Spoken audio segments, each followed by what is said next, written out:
And graceful morning to my dear colleagues, ladies and gentlemen. It is my great pleasure to welcome you all to the second day of 1 week online faculty development program on blockchain technology and its application. Let us begin the first session of today. It's a great pleasure for me to introduce you about the speaker of the first session, Dr. Himanshu Agrawal, who is going to talk to us about the role of consensus algorithms in blockchain. This is a very important topic. We are going to learn that how all the peers of the blockchain network reach a common agreement about the present state of the distributed ledger. Dr. Himanshu Agrawal is an assistant professor in the Department of Computer Science and Engineering and Information Technology, Sector 128, Noida. He received his PhD in Computer Science in 2022, MTech in Wireless Communication and Computing in 2011, BTech in Computer Science in 2007. His research interests include reinforcement learning and decentralized architectures. I welcome you, sir. Thank you so much, ma'am, for your introduction. Thank you, ma'am. You can start. Should we start now? Yeah, sure, sir. Okay. So,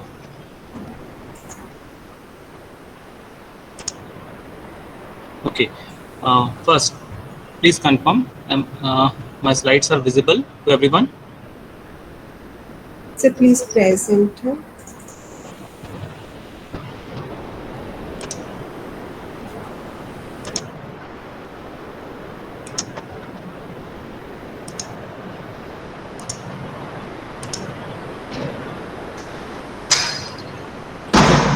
Yes, sir, it's visible. Is it visible now? Yes, sir. You can start. Okay. So, good morning, participants. So, in this session, we are going to discuss about the consensus protocols which are used in blockchain. Basically, we are going to discuss the role of the consensus protocols in blockchain. The blockchain basically is classified as permissionless and permissioned blockchain networks. So first of all, let us see what is permissionless blockchain network and what is permissioned blockchain network. Then we will see the consensus protocols in each of this classification. So first of all, let us discuss about this permissionless blockchain network. Most of you have already aware about this cryptocurrency. The cryptocurrency is a very fine example of this permissionless blockchain model. This permissionless blockchain model is a backbone of your cryptocurrency network. What happens with cryptocurrency? The cryptocurrency network is open environment where the participants are very large. So it forms a very large network where the users do not know each other. The identity is not revealed. Users are not aware about their peers. And this particular model is good for financial applications like banking using cryptocurrency. We already know there are so many examples of cryptocurrency like Bitcoin, like Ethereum. All these cryptocurrencies follows the fundamental concepts of permissionless model. Now, we will see the another classification, which is permissioned blockchain model. Now, what is permissioned model and why we use this term permissionless and permissioned model? Basically, what happens in permission model, there is a supervisory layer present over the network. And what is the responsibility of this supervisory layer is it will provide the authentication to all those participants who wants to enter this particular blockchain. So it's a kind of filtration. That is, a participant must take permission from this supervisory layer to enter the blockchain. So we can say that the permission model is closed. It contains few 10 or few hundred participants, and these participants known to each other. Their identities are revealed. In this permission model, there is a very strict notion of security and privacy. We already know that permissionless models having application in cryptocurrency, while in permission model, the application is in enterprises, smart contracts. We can take an example of asset movements and tracking. What do you mean by asset movements? Like luxury goods. Starting from the origin of the goods to the final destination, we can track its movement. So in this kind of applications, we can apply permission model. And we need consensus protocols in permissionless as well as permission model. So if anyone having any query, please write it on the chat box so that we can address it. Now, what is consensus? We have already seen the classification. Now we will discuss about the consensus. What is consensus? Consensus is a procedure to reach to a common agreement in a decentralized multi-user environment. Consensus is very important in a decentralized network to take a particular decision. It is very important for message passing systems. So how you will reach the consensus? Please note, in blockchain, we will always discuss about the distributed consensus. Why? Because blockchain itself is a distributed or decentralized network. Now, first we will discuss why we need consensus. Actually, the architecture of blockchain is decentralized. And if you want to take decision, then you have to reach a consensus. And if we talk about the consensus, then reliability and fault tolerance are these two are the key parameters. We have to ensure that the correct operations must take place even in the presence of faulty individuals. The individuals can be faulty due to any reason. They can be software failures, they can be hardware failures, or even if the node itself is malicious. So we need to have consensus with reliability and fault tolerance. There are multiple examples like clock synchronization in the large network, or if we want to commit a transaction in the database, again we need consensus. So distributed consensus, I've already discussed that your architecture of the blockchain is decentralized or distributed. So certainly you need to achieve consensus in a distributed way.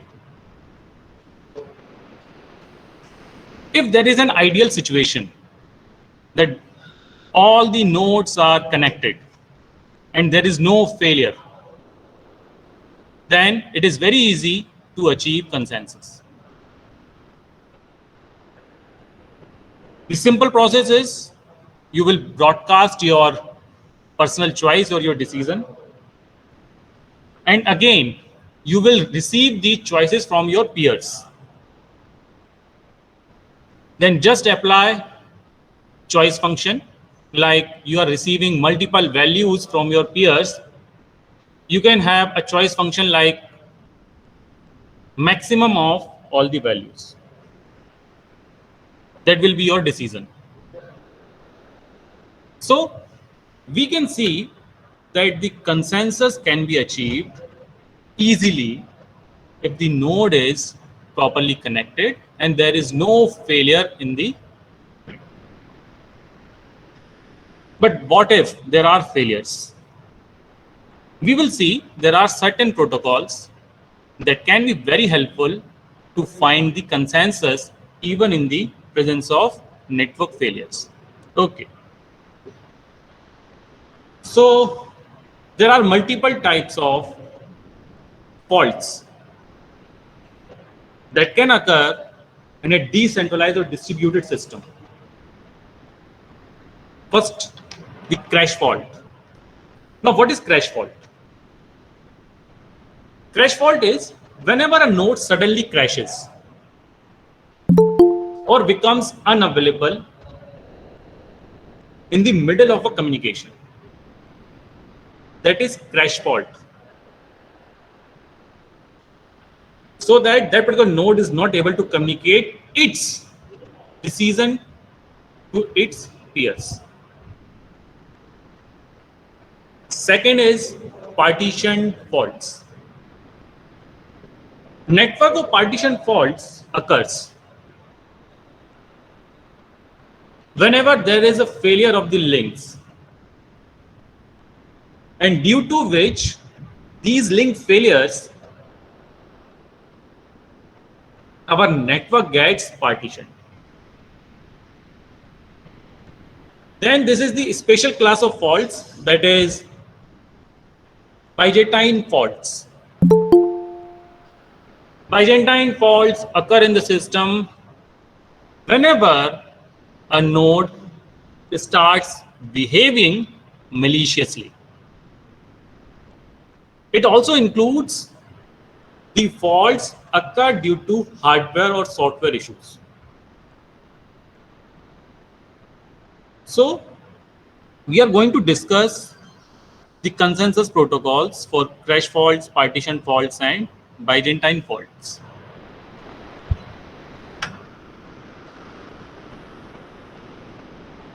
So now these are the properties of distributed consensus: termination, validity, integrity, and agreement.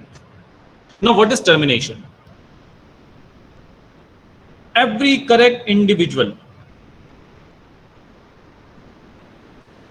has to decide some value at the end of the consensus protocol. Validity. If all the individual proposes the same value, then all correct individuals decide on that particular value. Correct individual means the node which is not malicious, and that particular node is connected with this peers. Now, next is integrity. Every correct individual decides at most one value, and the decided value must be proposed by some individuals. Then agreement. Every correct individual must agree on the same value. We will discuss these properties in detail when we discuss the consensus protocols. Then you will be able to realize the meaning of termination, validity, integrity, and agreement. Now, the distributed consensus is again discussed in two different streams. The first stream is asynchronous message passing systems, and the second stream is synchronous message passing systems. Now, first of all, what is asynchronous message passing systems? Please note, if your system is truly asynchronous, then what is the property? There will be no upper bound on message transmission delay or the message reception time. It means what? There is no timing constraint. Message can be delayed for arbitrary period of times. It happens with asynchronous message passing system. On the other hand, what happens with synchronous message passing systems? The message must be received within a predefined interval of time. So, there exists a strong guarantee on the delay of message transmission.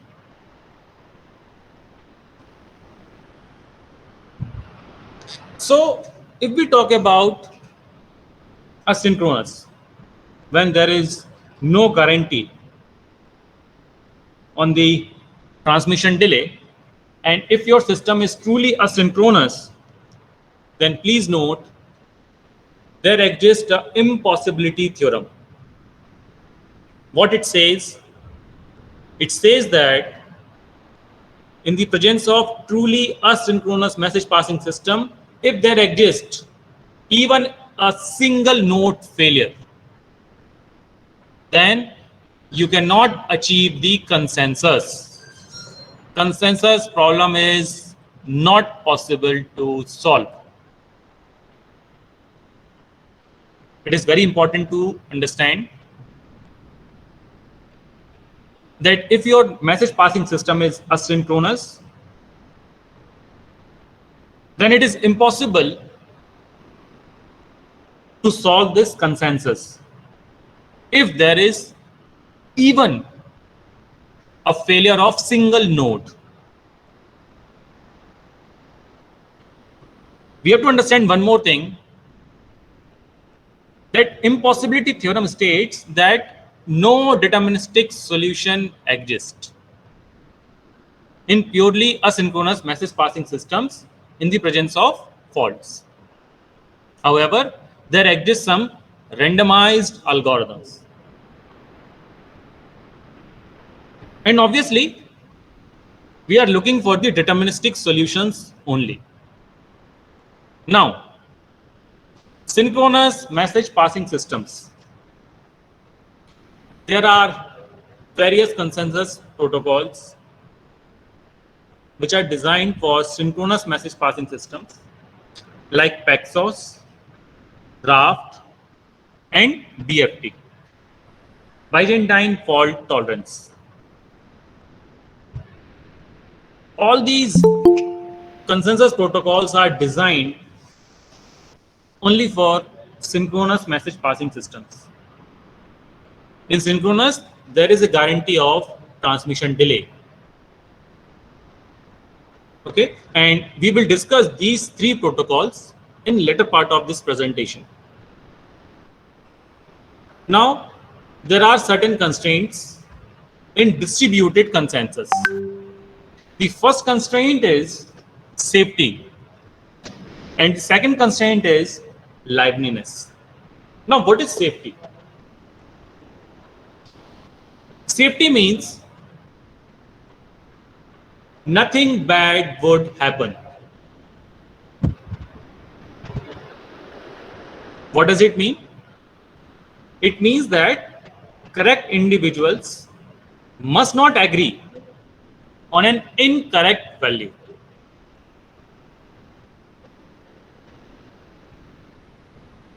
And liveliness is what? something good will happen with respect to time. It means what? Every correct value must be accepted eventually. So, what we can say, these are the constraints for distributed consensus, and the constraints are what? Only correct value should be reached at the end of the consensus. Only correct values. And the incorrect values must be avoided. And the protocols which we are going to discuss today, they need to follow these two constraints, even in the presence of failures. We have to ensure the safety and liveliness of the blockchain. Now, first we will discuss the consensus in permissionless model. Please note everyone that we are going to discuss in the context of Bitcoin, because Bitcoin is a very fine example of permissionless model. Now, what is Bitcoin? Bitcoin is a peer-to-peer network. It is an open network where nodes do not know the peers with which they are connected.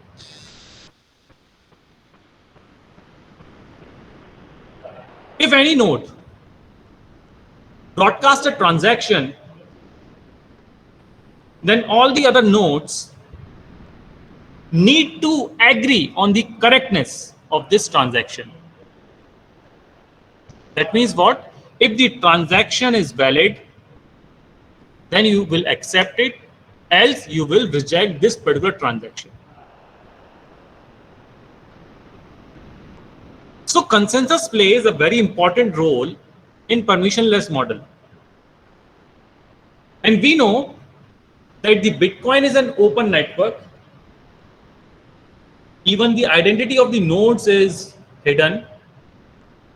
Then there is a very high possibility that this particular network may contain malicious nodes. And what these malicious nodes will do, they can initiate malicious transactions. So our network must be able to apply the filtration process. It must be able to identify these malicious transactions, and it must reject all these malicious transactions. So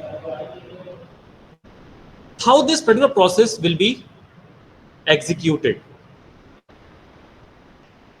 Basically, we have to understand what is all happening in the permissionless model. That is, every connected node has block of transactions that are already committed or reached into the process of consensus. Moreover, all these nodes also has a list of outstanding transactions that are waiting to be validated against the block of committed transactions. Now again, there is one more very important point is, in permissionless model, we validate the entire block of transactions rather than validating an individual transaction. The validation of block of transaction is more efficient as compared to per transaction basis. And how we are going to create a block?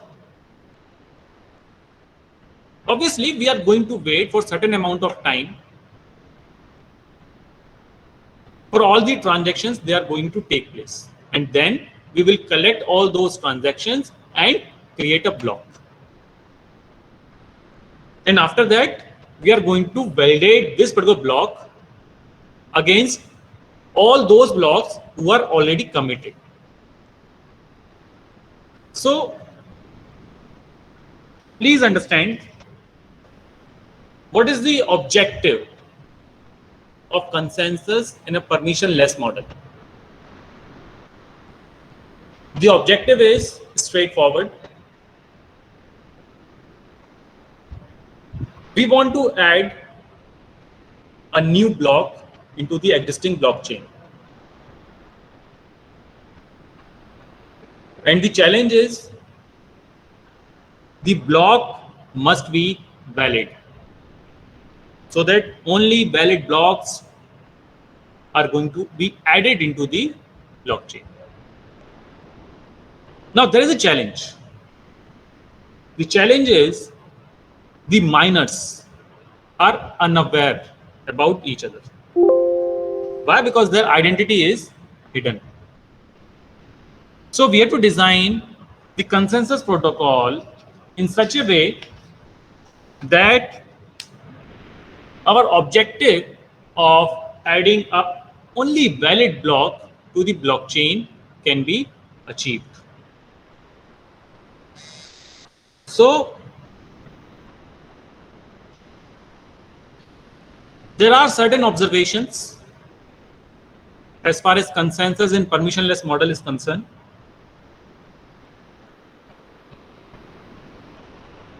First of all, what is happening is every node will broadcast the information and then apply the choice function. The choice function is the traditional distributed consensus algorithm.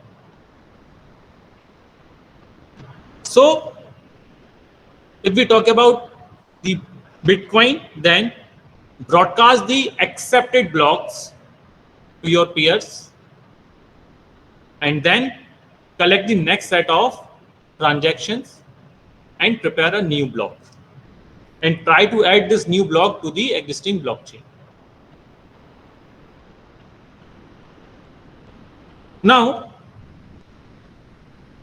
the consensus in permissionless model is based on the concept of challenge response. Now, what is challenge response is? The challenge response is simple, that every miner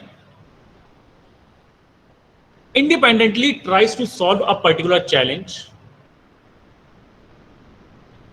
and whoever is able to solve it quickly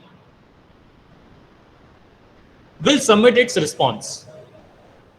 And if its response is correct, then this particular miner will be able to add that particular block to the existing blockchain and receives the corresponding reward. Now there is an obvious question that if a particular miner who is able to solve a challenge now intends to add a malicious or incorrect block to the existing blockchain, then what will happen? Basically, the challenge response concept is based on that you have to do some work, then only you are able to add a particular block. So what is happening is you are going to consume your resources. So it always highly discouraging for the attacker to consume its lot of resources and add an invalid block which is going to be rejected by the blockchain eventually. And if those blocks are rejected, then he will not get any reward. Okay, so the basic idea of the consensus in permissionless model is the consensus is based on the challenge response system. So these are different protocols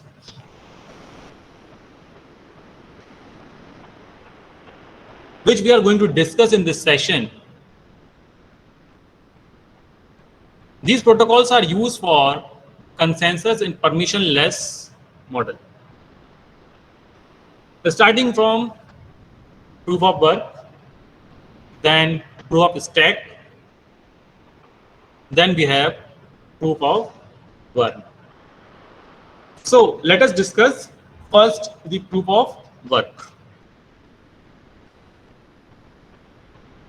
Now, what is this proof of work? This particular concept is proposed way back in 1992. And what is the purpose of that particular concept is that this idea wants to discourage the junk emails. How? That every time if you want to send an email, you have to do some work.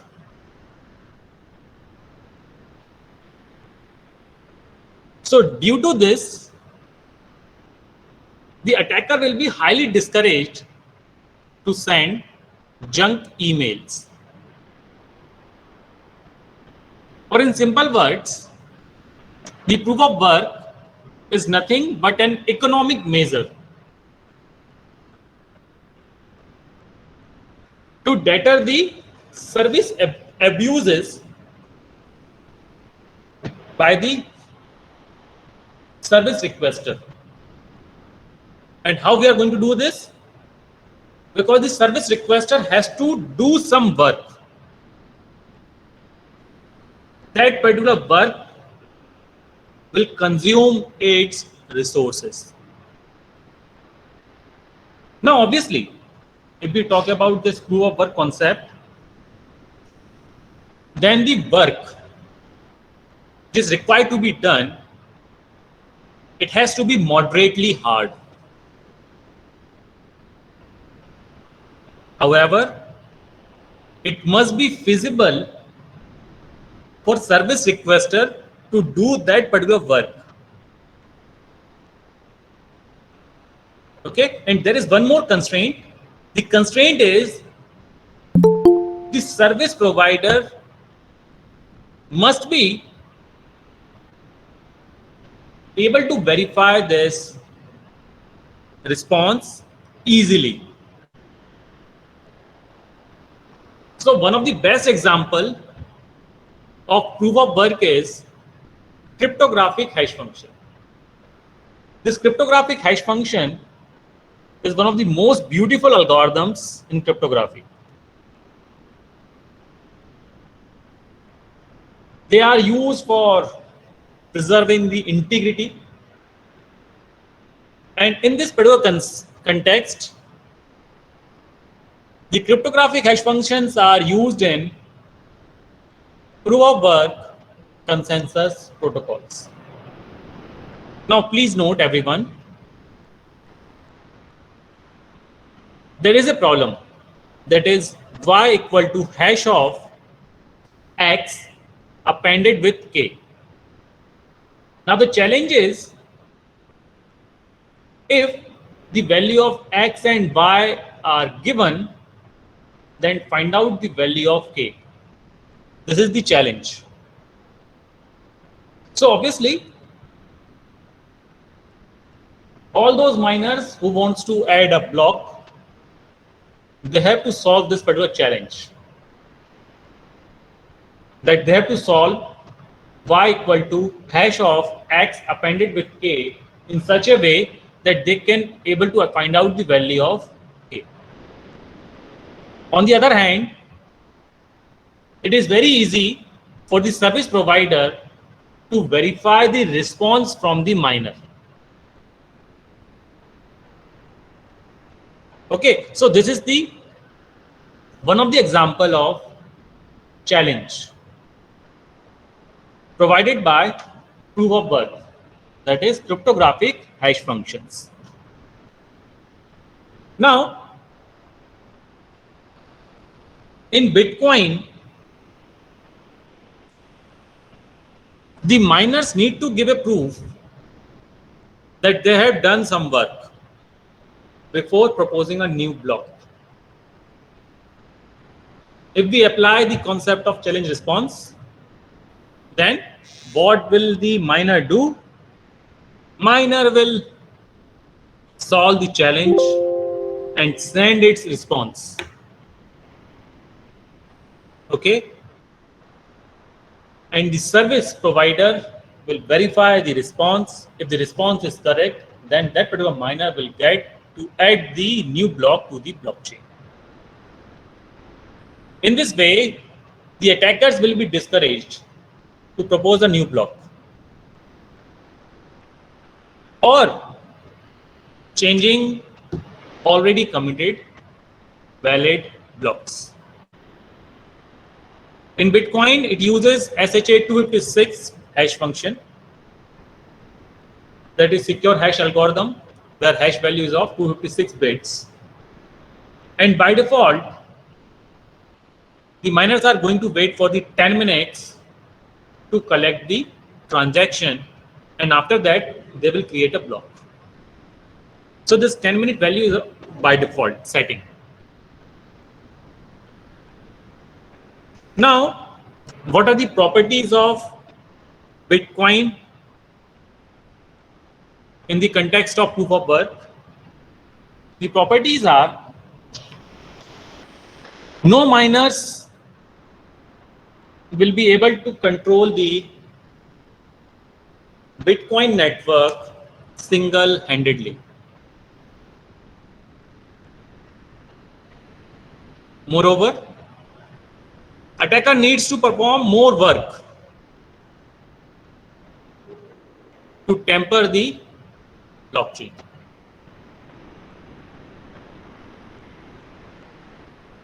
It is computationally difficult.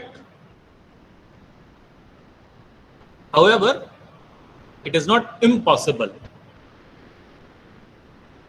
But to break, attackers have to deploy huge resources in the form of high power servers that can work more than the entire blockchain. So,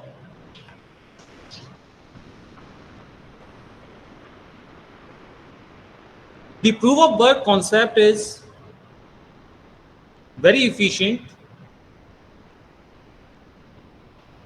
in the Bitcoin permissionless model. However, there exist some problems, like the problem of monopoly.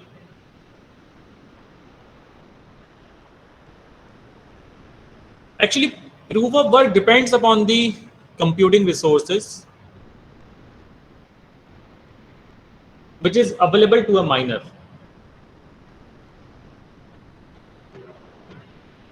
And if a miner having very high or large number of resources, then it is a high chance that he will get the opportunity to add more number of blocks, and obviously he will get more reward. So the monopoly can increase over time. So all the other miners will get less reward with respect to time. So at the end of the time, few of the miners may be able to control the entire operations. So there is a solution of this particular problem, and the solution is proof of stake. Now, what is proof of stake? Again, this proof of stake is another consensus protocol for permissionless model. It solves the problem of monopoly and high energy consumptions. Although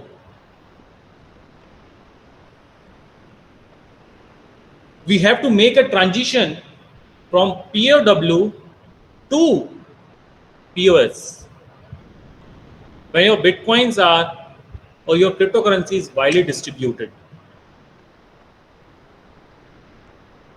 So if we compare the POS and POW, then probability of mining a block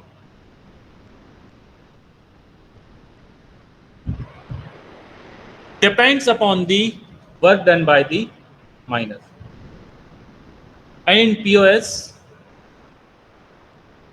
the amount of Bitcoin that the miner holds, that is, suppose if miner having the 1% stack of the Bitcoin, then he can mine only 1% of the POS blocks. So it is a kind of handing monopoly. So if we talk about proof of stake, it increased the overall protection.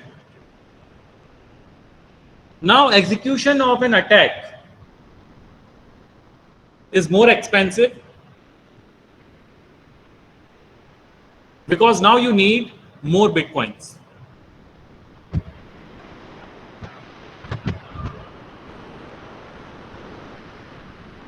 And by following this proof of stake, the incentive for an attack will be reduced. Because the attacker needs to own a majority of Bitcoins, and after that, the attack will affect more the attacker itself.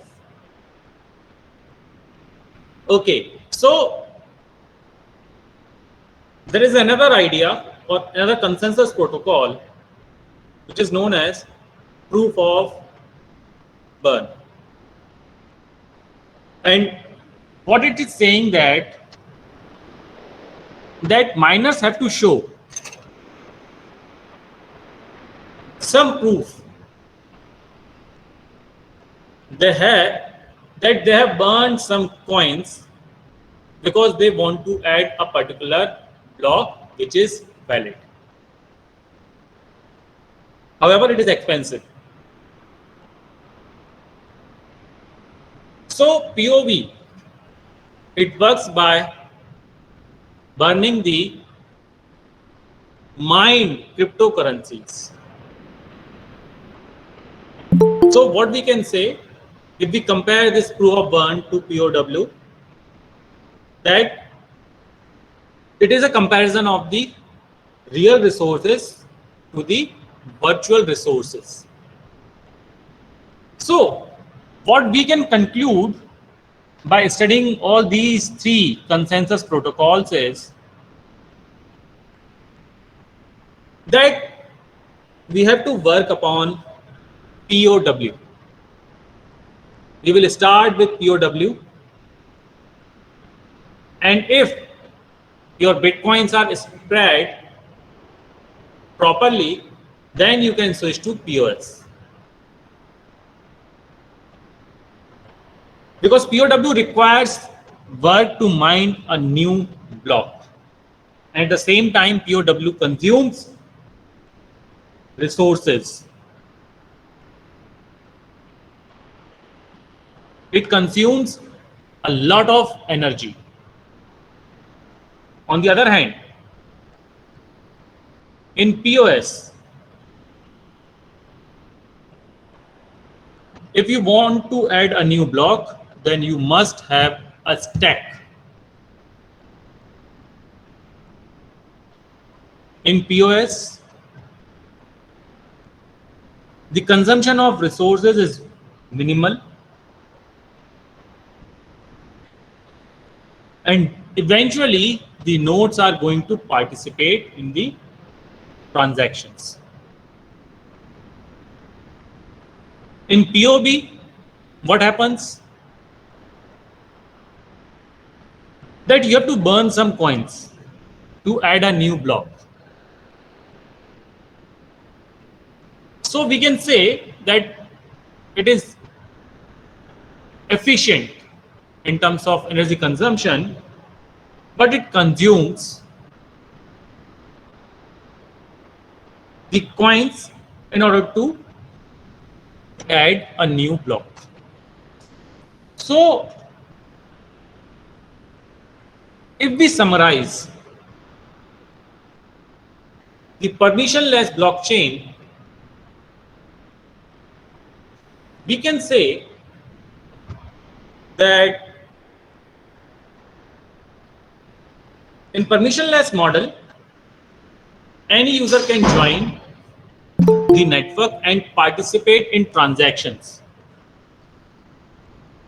like Bitcoin.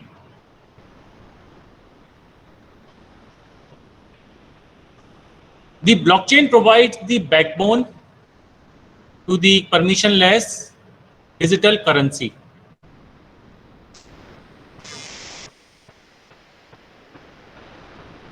And miners ensures the consensus in the system.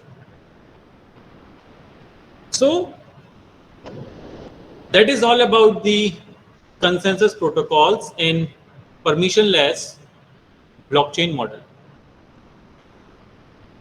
Now we will discuss the consensus protocols in permission protocol. In permission blockchain model, users are authenticated a priori and the network is closed and users know each other. Their identities are revealed. Therefore, the state replication across multiple nodes is possible. That means every node can broadcast the state of the system to its peers. And this replication is possible because the nodes know each other. And all these nodes are authenticated. And the network is closed. However, users may not trust each other. Therefore, we need security and consensus in the network. In this permission model, there is also a possibility of network faults, node failures, or the possibility of malicious nodes. The malicious behavior might be the result of some hardware or software faults. So the users do not trust each other. The most important point in the permission model is that mining is not required. There is no need to spend anything like energy, resources, currency. In permission model, it is simply the message passing or the replication of the system state to the peers. So please try to understand that consensus is required in permission model because the nodes are, or the nodes may be faulty, or they can behave maliciously. If in a permission models, all the nodes are well connected, all the nodes are fully operational, there is no malicious behavior, then to achieve the consensus is trivial, straightforward, very easy. So the consensus protocols which we are going to discuss, they are only useful in the event of faulty behaviors. So distributed consensus, reaching agreement in distributed computing. Please note, if there is only a single decision maker, then consensus is not required at all, because consensus is required only in the scenario of multiple decision makers.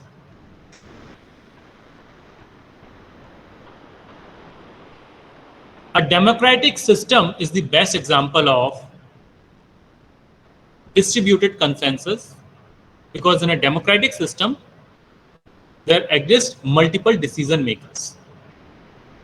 Now there is a special case that if there are only two decision makers, in that particular scenario, if any fault occurs, then to reach the consensus is not possible. This is very important. Now, the consensus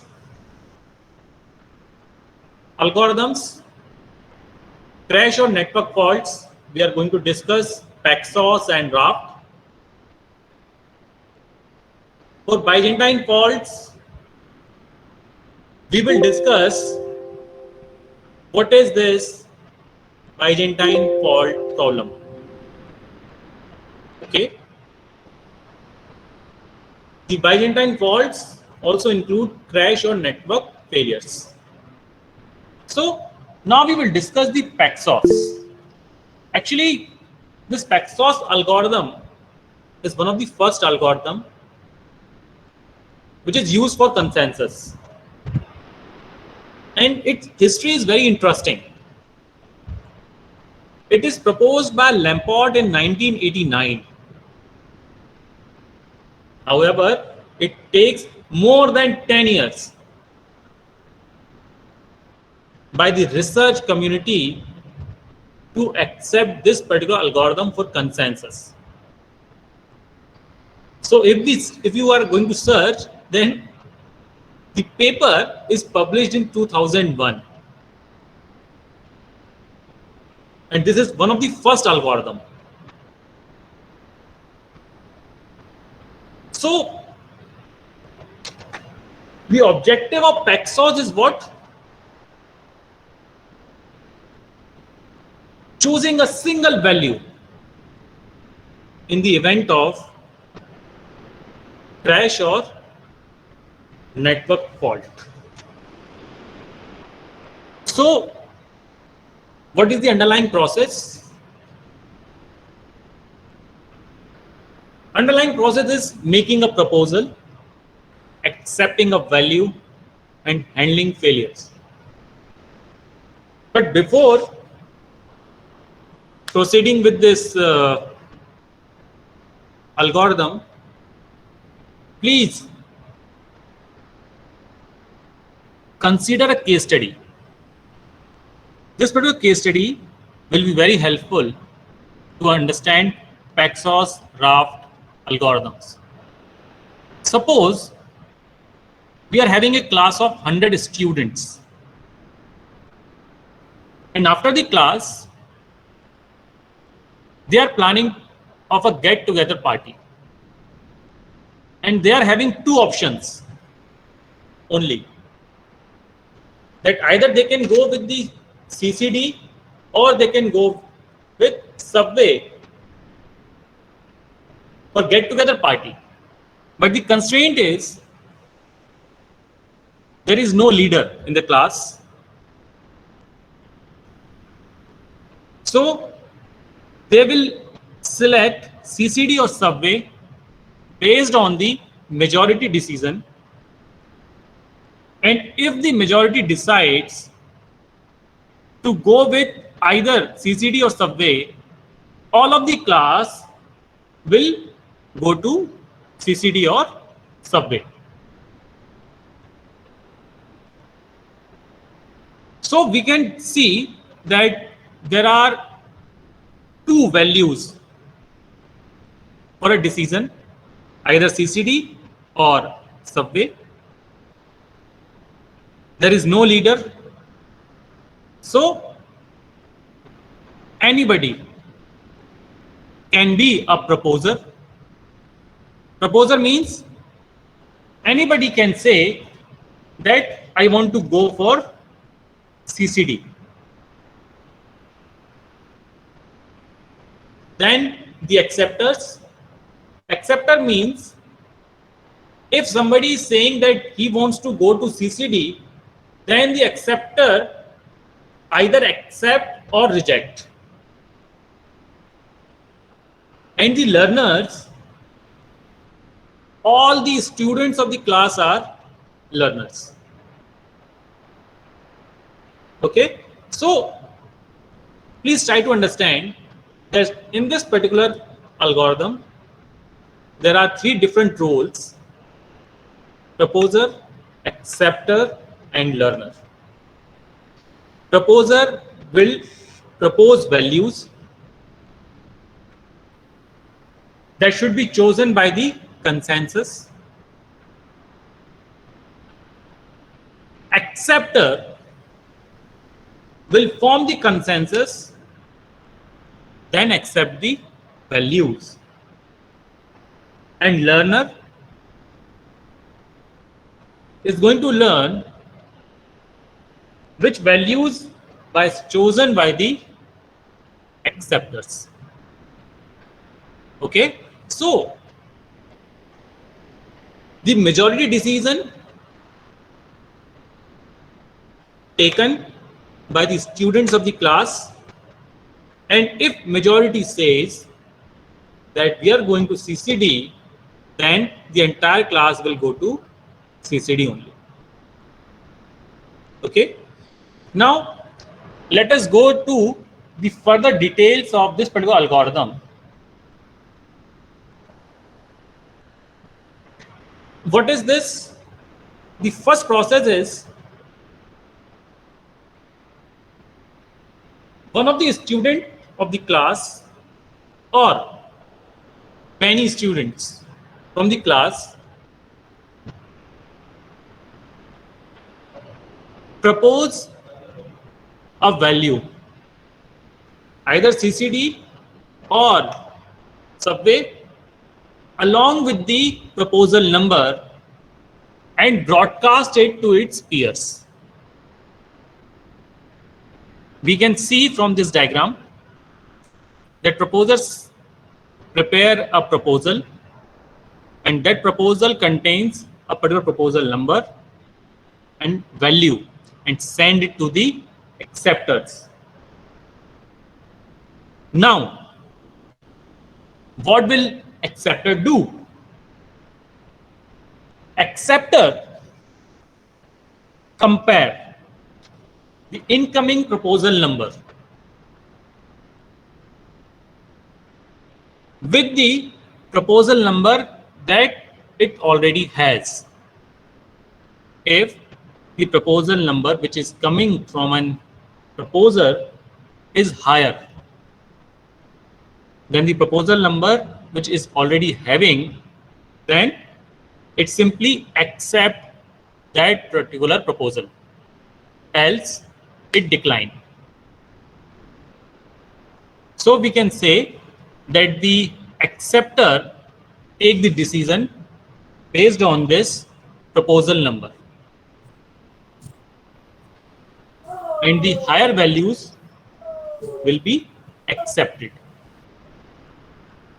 So if a proposer wants that his proposal must be accepted by the acceptor, then he should go with the higher values which are more than the currently known values.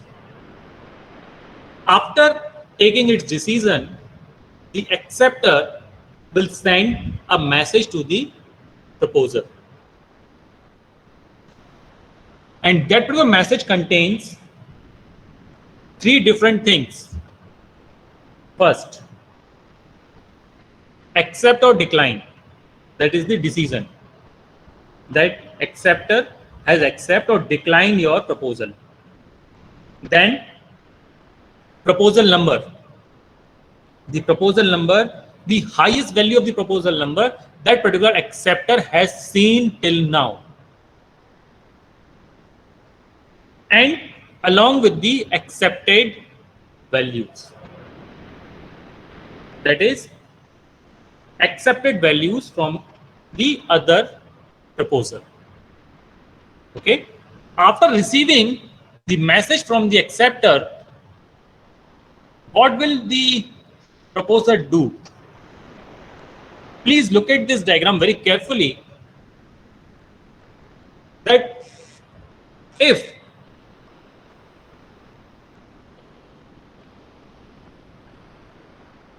proposer receives response from majority of the acceptors, then what it will do? It will check simply whether the majority of acceptors have accepted or rejected my proposal. If it is rejected, then simply update your proposal number with the latest value. If it is not rejected, then if the majority of acceptors provided the accepted values, that means your proposal, although with the higher proposal number, cannot be selected. That means if your proposal number is, although your proposal number is high, but your value is not accepted. If your proposal number is high and your value is also accepted, then the proposer will send the accept message to all the acceptors. And that accept message contains the proposal number and the accepted value. Okay? The proposal number is exactly same which it has received from the acceptor. Okay? So it will send an accept message, and after receiving this accept message containing proposal number and value, the acceptors will simply inform the learner about the accepted values.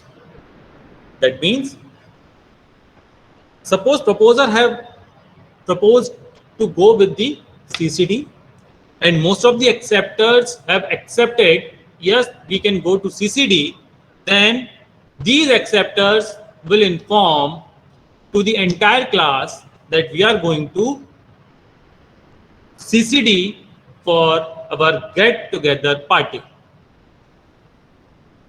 Okay.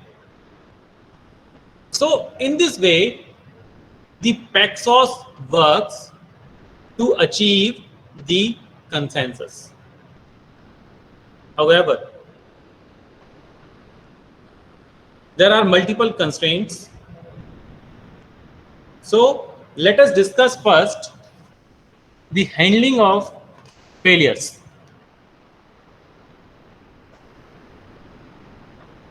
So how Pexos is going to handle the failures? Please consider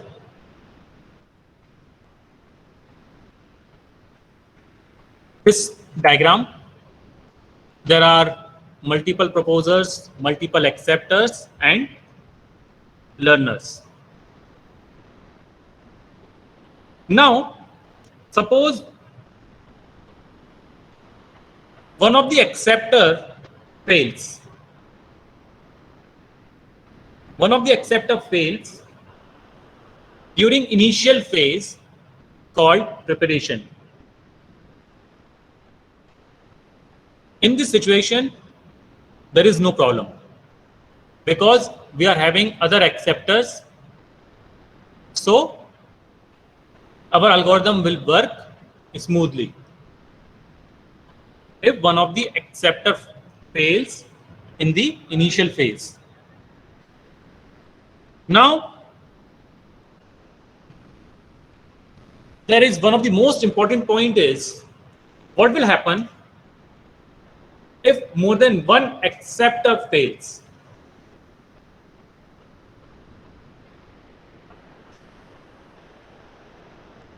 So there is a condition.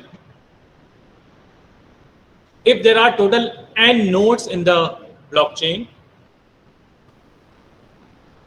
and if more than n by 2 minus 1 acceptor fails,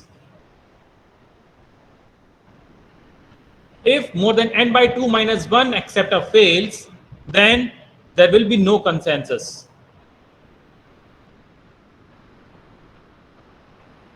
No proposer will get any reply and no values can be accepted.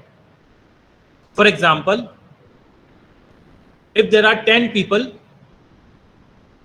so the value of n is equal to 10, and if more than 4 people are disconnected, then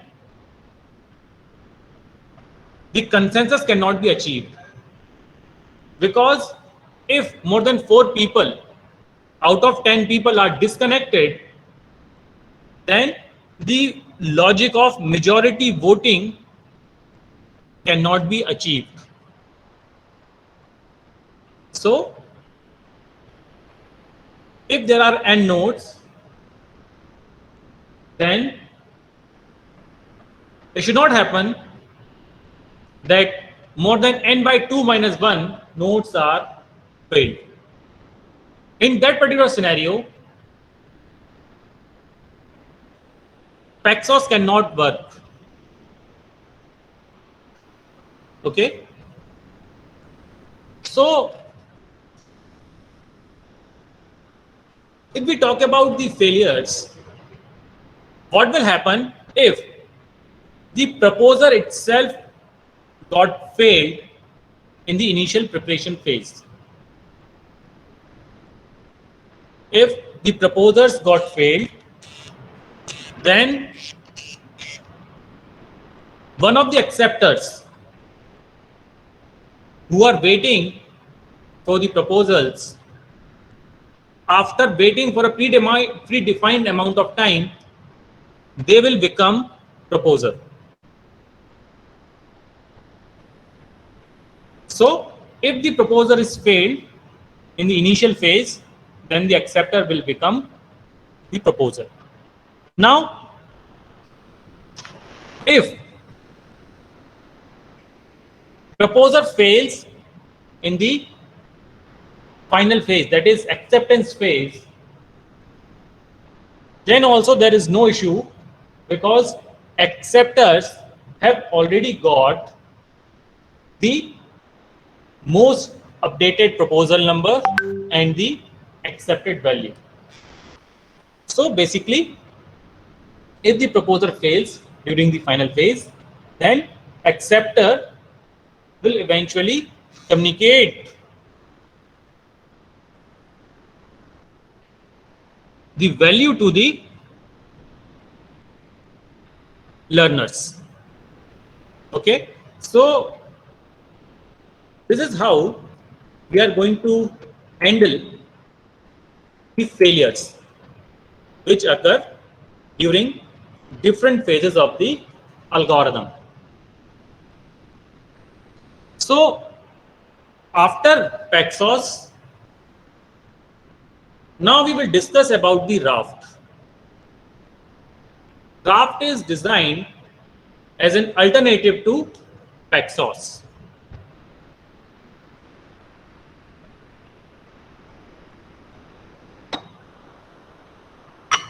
Raft is easier to understand as compared to Pexos, and it is one of the recent algorithm which is used for consensus. The basic idea of raft is the nodes first select a leader and all the other nodes become follower. So if we see this diagram very carefully, so we can see that whenever the startup of the algorithm takes place, then every node which is a follower is wait for the leader. They will check whether there exists any leader in the system. After timeout, if one of the follower wants to become a leader, then they will simply announce that, hi, I want to be a leader. And if that particular follower that is become a candidate, now this particular candidate is going to ask for votes. And if majority votes in favor of this particular candidate, then it become leader. If any other candidate becomes leader, then all the candidates will become follower eventually.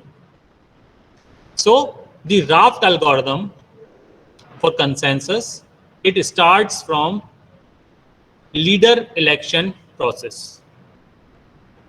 Pexos and raft both works iteratively. Okay, so now in raft there are two different parameters. First is term and second one is index. Now what is term and what is index? Basically term denotes the current round or the iteration, and every time a new leader is elected, the value of term is updated or simply incremented with 1. On the other hand, index value represent the currently committed blocks of transactions. Okay, so if we go into detail of the raft, then all the candidates who wants to become a leader, they will simply send a request vote to all the nodes. And this request vote contains term and index values. Now, what will these nodes will do? the nodes will take decision based on the values of term and index. Now we can see that if the value of the term is less than the term which is coming from a particular node which wants to become a leader, then we will simply reject. Okay. Now, if the condition of term is satisfied, then we will check the condition of index. Again, if the index value is also lower than the known value, again you will decline the leadership of that particular candidate. If the condition of term and index both satisfied, then you will vote for that particular candidate to elect it as a leader. Okay. Now, the leader is elected based on the majority voting. Okay. And after majority voting, if a particular candidate is elected as a leader, then all the other candidates will become the follower. And this particular leader is now responsible for system state replication.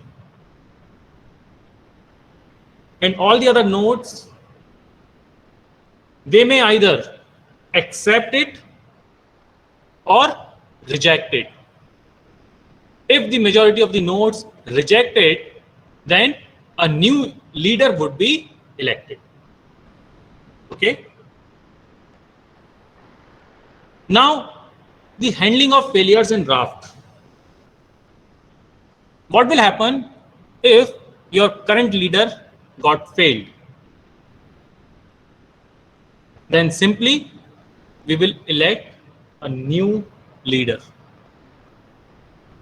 Again, there is a same condition which is there in Pexos, that failure of up to n by 2 minus 1 nodes does not affect the system due to majority voting. Okay. But if the number of nodes which are failed more than this value, then the consensus cannot be achieved. Now we will discuss the Byzantine general problem.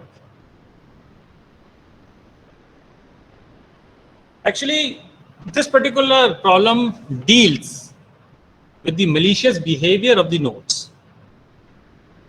We already know that Pexos and Raft can tolerate up to n by 2 minus 1 number of crash faults, where n is total number of nodes in the system. But these two algorithms cannot handle the malicious behavior. We can simply refer this diagram and we can observe that a journal is there, and this particular journal, what he's doing, he is giving the command of attack to one platoon that attack this particular fort, and at the same time it is giving the command of retreat to another platoon of commanders. So what will be the result? The result would be the defeat, because your general itself is compromised. Okay, so this is your Byzantine general problem. Now, there are multiple variants of Byzantine general problem. First, we will see the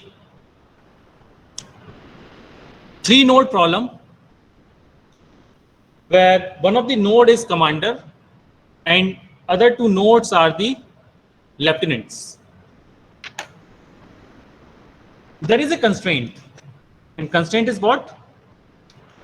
The lieutenants will follow the command of commander.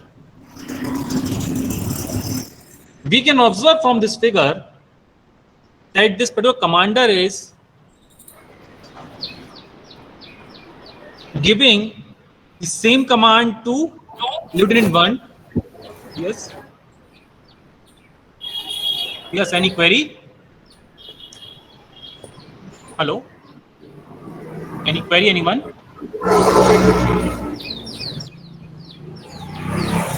Whosoever is unmuted, please mute yourself.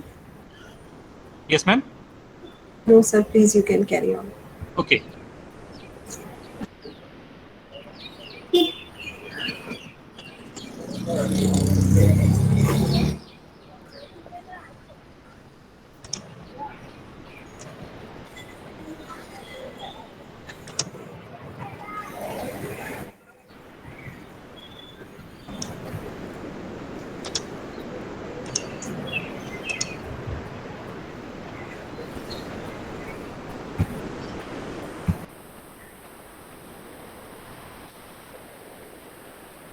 Okay, so if your lieutenant is faulty, in this particular scenario, the operation of the network will go smoothly because the Lieutenant 1 will follow the command of the commander. Now,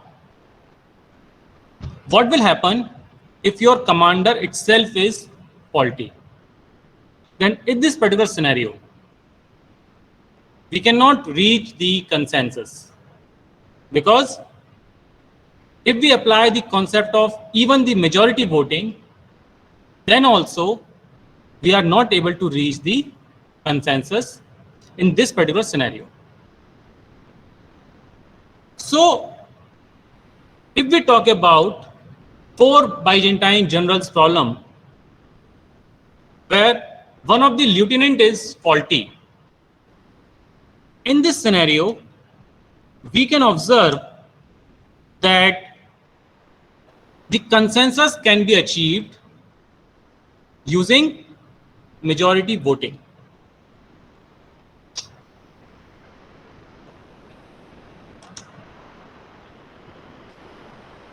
It is true even in the case of faulty commander. So if we understand this Byzantine general problem, if the network is having n number of nodes with at most f faulty nodes,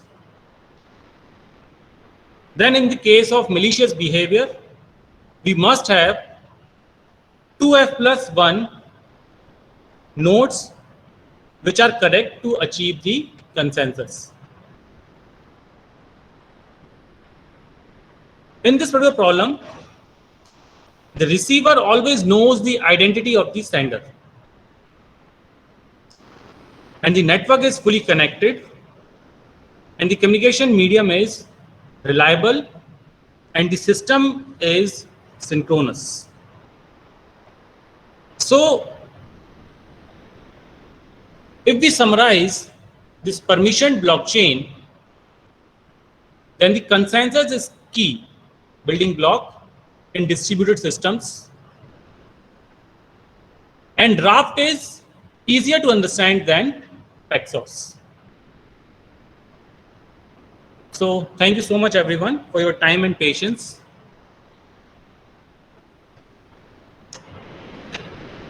If anyone having any query, please ask.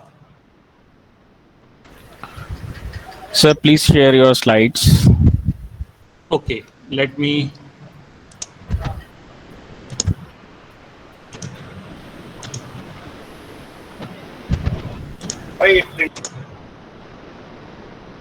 Okay, is it visible to everyone? Yes. Okay.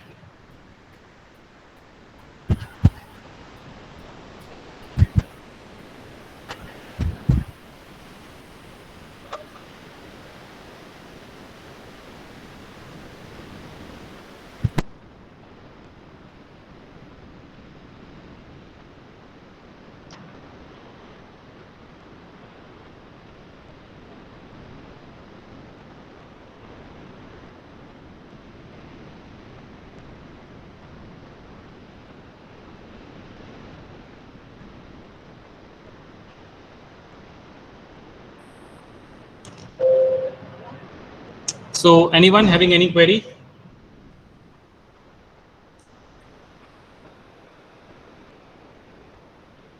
Any doubt? Okay. So thank you so much, everyone. Sir, I have one doubt. How the commander is elected? Just now you explained in this. How the commander is? Elected in this last fault you discussed. Okay. This one, yeah. This one? Yes, sir. Actually, we are assuming how we are going to handle the operations of the network if the commander node itself is faulty, because we are going to achieve the consensus based on the majority voting, and in the event of 4 Byzantine general problem, with the help of majority voting we will reach the correct consensus. However, this case is not there in the 3 Byzantine generals problem. In the case of 3 Byzantine generals problem, if the commander itself is faulty, then there will be no consensus at all. No, from a set of nodes, how the commander would be elected? Which node would be selected as a commander? Ma'am, actually, the concept of commander or lieutenant is nothing, but all these nodes are the part of the permission blockchain. And any node can behave maliciously. There can be faults on any nodes. Okay. Thank you. Any other questions from the participants?